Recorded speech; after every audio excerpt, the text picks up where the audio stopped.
ألا بذكر الله تطمئن القلوب. میں آپ سے خاص طور سے بتانا چاہتا ہوں کہ NRC کیا ہے. ہمارے لوگ اس کو سمجھ نہیں پا رہے ہیں. NRC ایک ایسا قانون ہے جو اسرائیل سے لایا گیا ہے. یہ چربا ہے، وہاں کی ایک نقل ہے. جب 1967 میں 60 میں اور 1952 میں جب فلسطین پر اسرائیل کے نام سے دوسری بڑی حکومتوں نے قبضہ دلایا اسرائیل کو، اور وہاں پر حکومت اسرائیل قائم ہوئی، یہودی حکومت قائم ہوئی، تو وہاں NRC لاگو کیا گیا. NRC کیا ہے کہ آپ جو ہے اپنے باپ دادا پردادا تک کے جو ہے کاغذات دکھائیے. آج 2019 ہے، یہ حکومت بول رہی ہے، کہہ رہی ہے کہ تم 1950 سے اپنے کاغذات دکھاؤ. یعنی 70 سال پہلے سے اپنے کاغذات دکھاؤ کہ تم یہاں کے باشندے ہو یا نہیں. ارے بھائی کس کے پاس رہتے ہیں؟ 80% تو لوگ وہ ہیں جو بیچارے اپنی روٹی روزی کماتے ہیں، محنت اور مزدوری کرتے ہیں، کبھی شہر سے اس شہر، اس شہر سے اس شہر، یہیں پیدا ہوئے یہیں مر گئے. ان کے پاس کوئی راشن کارڈ تک نہیں، کسی کے پاس آئیڈینٹی کارڈ تک نہیں، کسی کے پاس آدھار کارڈ نہیں. جی زمین جائیداد تو ان لوگوں کے پاس ہے جن کے پاس ہے، اور وہ بھی کہاں سے لائیں گے 70 80 اور 100 سال کا. یہ جو ہے ایک دھوکہ ہے. جب NRC میں آدمی کو کہا جائے گا کہ کاغذ لاؤ اور وہ کاغذ نہیں لائے گا تو اس کو کہا جائے گا کہ آپ اس ملک کے شہری نہیں ہیں، باشندے نہیں ہیں، ناگرک نہیں ہیں، آپ اس ملک سے باہر چلے جاؤ. کہاں گئے بھائی؟ کچھ پتا نہیں.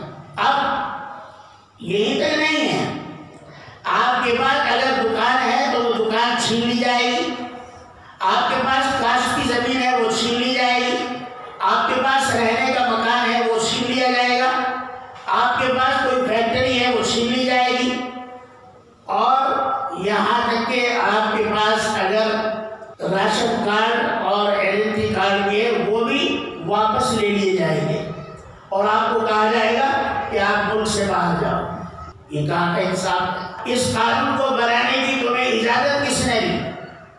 تم ملک کے مالک نہیں ہو. میں ہمارے مسلمانوں کی طرف سے، کرناٹک کے بالخصوص ہمارے علاقے کے مسلمانوں کی طرف سے حکومت کو کہنا چاہتا ہوں کہ اس قانون کو لانے کی تمہیں قطعاً اجازت نہیں ہے، اور ہم اس کے لیے سراپا احتجاج بنے رہیں گے. اور جب تک یہ کالا قانون واپس نہیں ہوگا ہم اس کے خلاف احتجاج کرتے رہیں گے. ہم جان دے دیں گے لیکن اس قانون کو ہم لاگو نہیں کرانے دیں گے. اب سنیے دوسری بات، اس قانون کا دوسرا پہلو کہ صاحب جو یہاں کے باشندے صدیوں سے رہتے آئے ہیں ان کو تو واپس کرو، بھیجو ان کو باہر. کس کو؟ مسلمانوں کو. ہندو، سکھ، عیسائی، پارسی، بودھ، یہ 5 یا 6 کاسٹ جو ہیں، یہ ان کے پاس کاغذ بھی اگر نہیں ہے تو 5 سال کے بعد ان کے کاغذ بنا دیے جائیں گے. ان کو ملک کا شہری بنا دیا جائے گا. پہلے 10 سال میں تھا، یہ قانون پہلے سے چل رہا ہے کہ اگر مسلمان ہو، ہندو ہو، سکھ ہو، کوئی آدمی ہندوستان میں 10 سال سے رہ رہا ہے تو 10 سال کے بعد اس کے کاغذات بن جاتے تھے. اب انہوں نے 10 سال کو گھٹا کر 5 سال کر دیا، اور اس میں سے مسلمان کو الگ کر دیا کہ مسلمان کا اس میں کوئی حصہ نہیں. ان 5-6 دھرموں کے آدمیوں کو ہم شہریت دے دیں گے، سٹیزن دے دیں گے، بنا دیں گے، سٹیزن بنا دیں گے، لیکن مسلمان کو ہم ملک سے باہر کریں گے. مسلمان اس ملک میں ہمیشہ رہتا ہوا آیا ہے. یہ ملک تمہارے باپ کا نہیں ہے. تم جو ہے، تم اگر آج گدی پر بیٹھے ہو تو اس سے پہلے بھی بہت سارے لوگ آئے ہیں جو ان گدیوں پر بیٹھ کر چلے گئے. تم آج اپنے آپ کو خدا سمجھ رہے ہو، خدا کی طاقت جب آئے گی تو تمہیں نیست و نابود کر دے گی۔ مسلمان نوجوانوں کو ڈرنے کی ضرورت نہیں ہے۔ یہ لوگ کیا کہہ رہے ہیں؟ پاکستان میں چونکہ ہندوؤں کے ساتھ سلوک اچھا نہیں ہوتا، اس لیے وہاں کے ہندوؤں کو لا کر یہاں بسائیں گے، اس کے بعد بنگلہ دیش کے ہندوؤں کو یہاں بسائیں گے، افغانستان کے ہندوؤں کو یہاں بسائیں گے، مسلمانوں کو یہاں سے بھگا رہے ہیں۔ اب جب وہاں کے ہندوؤں کو یہاں بسائیں گے تو کس بنیاد پر بسائیں گے؟ وہ کیا لا رہے ہیں اپنے ساتھ؟ وہ کون سی ایسی چیز لا رہے ہیں جس کے ثبوت پر، جس کی بنیاد پر ہماری حکومت ان کو یہاں کی شہریت دینا چاہتی ہے؟ اس میں کتنے جاسوس ہوں گے، کتنے اپنے ملک کے لیے یہاں کام کرنے کے لیے آئیں گے، ہمارے ملک کو تباہ کریں گے۔ ابھی یہاں پہلے بھوکمری ہے، حکومت یہاں کے لوگوں کو نوکری نہیں دے پا رہی ہے، روزگار نہیں دے پا رہی ہے۔ یہاں حکومت یہاں کے لوگوں کو خوشحال بنانا نہیں چاہ رہی ہے، بنا نہیں سک رہی ہے۔ یہاں پر ہر چیز کی کمی ہے، یہاں پر ہر چیز جو ہے کمی پڑ رہی ہے۔ یہاں کے عوام کو خوشحال بنانے کی کوئی تدبیر ان کے پاس نہیں ہے۔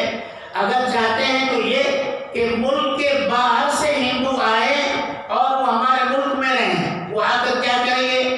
ہماری جو زمینیں اور جائیداد ہیں، ہمارے جو مکانات ہیں، ہمارے جو اشیاء ہیں، وہ ساری کی ساری جو ہے ان کو دینے کا پلان ہے۔ یہ کیسے ہو سکتا ہے؟ یہ نہیں ہو سکتا ہے۔ ہمیں اپنی جان کو لڑا دینا ہے، ہم اپنے جان اور مال کو قربان کر دیں گے، لیکن اپنے ملک کو ہم ہرگز نہیں چھوڑیں گے۔ اور کوئی طاقت ہمیں ایسی نہیں ہے جو ہمیں اس ملک سے نکال دے۔ میرے نوجوان بھائیوں، اپنے دل میں ذرا بھی خوف پیدا نہ کرو، خوف کو نکال دو خدا کی قسم۔ اگر یہ خوف تمہارے دلوں میں رہے گا تو تم بزدل ہو جاؤ گے، یہ خوف تمہارے دلوں میں رہے گا تو تم جو ہے کوئی کام نہیں کر سکو گے، تمہارے دل مر جائیں گے، تمہارے دماغ معاف ہو جائیں گے، تمہارے ہاتھ اور پیر شل ہو جائیں گے، تم کسی کام کے نہیں رہو گے۔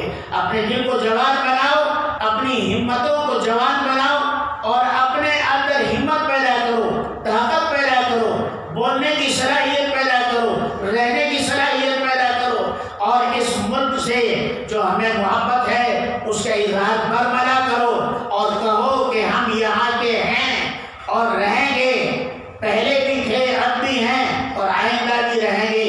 ہمارے بزرگوں کی ہڈیاں اس زمین میں دفن ہیں، ہم بھی اسی زمین میں دفن ہوں گے، ہم یہاں سے باہر نہیں جائیں گے۔ یہ یہاں بتا دینا چاہتے ہیں اس خبیث حکومت کو، یہ پزمردہ حکومت ہے، یہ جو ہے دشمن ہے انسانوں کی، یہ دشمن ہے ملک کی۔ ہم اس کو صاف